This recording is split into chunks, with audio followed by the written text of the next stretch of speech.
Jika sebuah negara sumber daya alamnya kaya, sumber daya manusia maju, demokrasinya liberal, punya senjata nuklir, dia akan menjadi superpower dan cenderung gak mau diganggu. Di dunia cuma satu, namanya Amerika Serikat.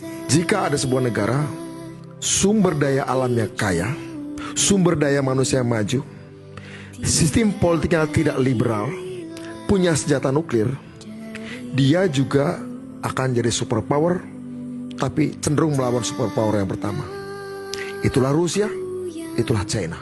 Jika ada sebuah negara sumber daya alamnya maju, sumber daya manusianya biasa, demokrasinya liberal, punya nuklir, akan banyak konflik sosial, tapi dia cenderung untuk tidak pecah belah. Itulah India, itulah Pakistan.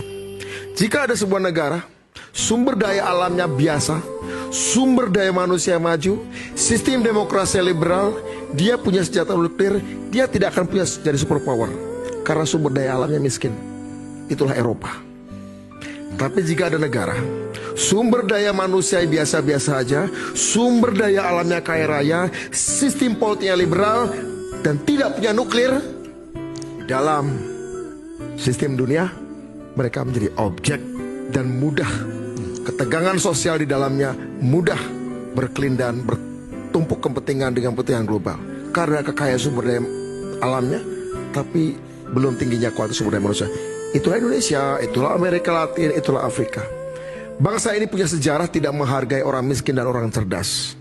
Punya sejarah dua kelompok masyarakat yang paling disakiti di bangsa ini, pra-republik maupun setelah-republik, orang miskin dan orang cerdas. Pak Prabowo lagi mencoba menghargai orang miskin. Sekolah rakyat, makam bergizi gratis, cek kesehatan gratis, sekolah unggulan Garuda di pelosok-pelosok daerah. Mencoba menghargai orang miskin sekaligus dengan orang cerdas. Tidak sempurna pasti, karena beliau menyadari bahwa prasyarat untuk mencapai itu semua harus ada persatuan. Mungkin harga persatuan yang beliau bayar tidak sanggup untuk kita semua tanggung. Persatuan untuk stabilitas, untuk mengerjakan PR tadi ya.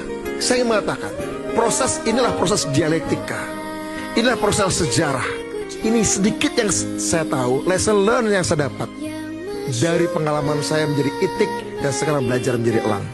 Mungkin ini tidak mengaduk-aduk emosi kita, mungkin ini tidak terlalu sensasional sebagai sebuah kesimpulan, tapi percayalah, bangsa-bangsa yang besar maju lahir dari menyadari proses betapa sedikitnya kita punya, betapa sedikitnya kita tahu.